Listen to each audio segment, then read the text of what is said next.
We're gonna make some pickled okra today, y'all, and I'm gonna be using the same recipe as for my garlic dill pickles.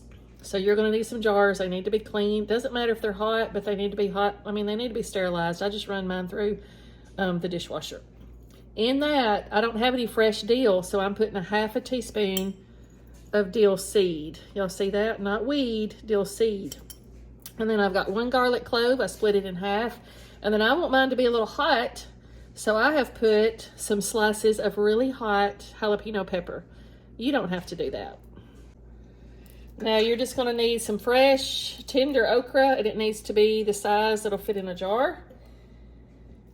And you're just gonna stick it in there. Now I alternate, some of the tops I turn up, some I turn down. I can fit more in there if I do it that way. Y'all do it how you want to. A lot of people prefer for all the tops to be up so they can grab it easier. I like to be able to fit as much as I can in here. You don't want it to be tall like that because you want all of it to be underneath your liquid.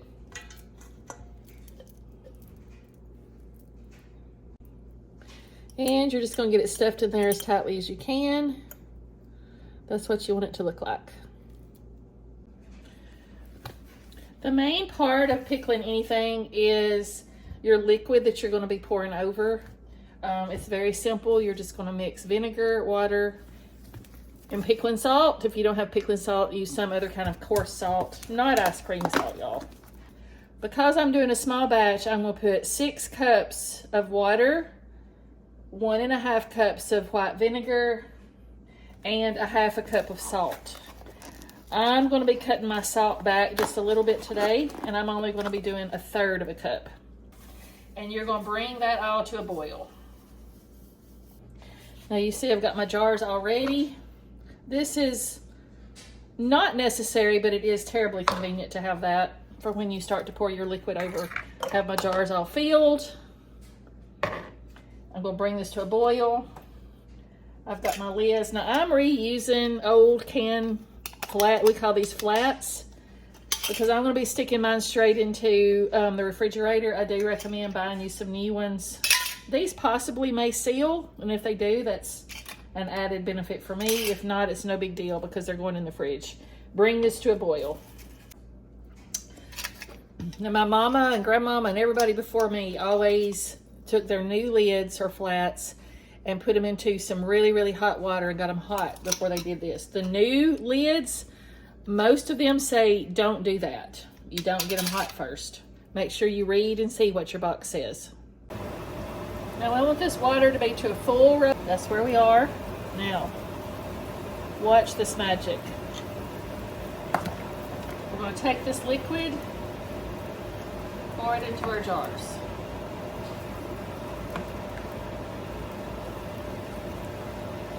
Get your okra covered. Go ahead and fill them all up.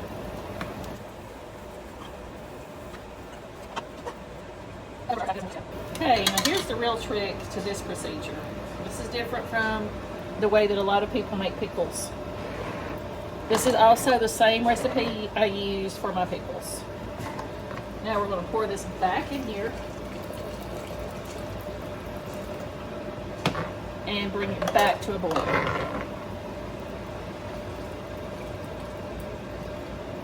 Since I'm using dill seed, most of this is pouring back in there. Probably should have waited to put my dill seed after this first process. I normally use a stalk of dill weed. And if you do that, you just break off the head and pop it in the bottom. Now I'm going to bring this water back to a full boil. We're back to a rolling boil, so we're going to repeat that whole procedure.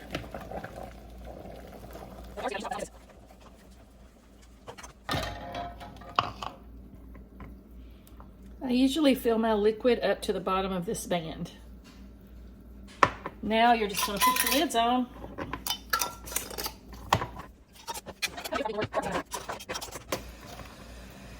Now I'm going to go back and tighten these up.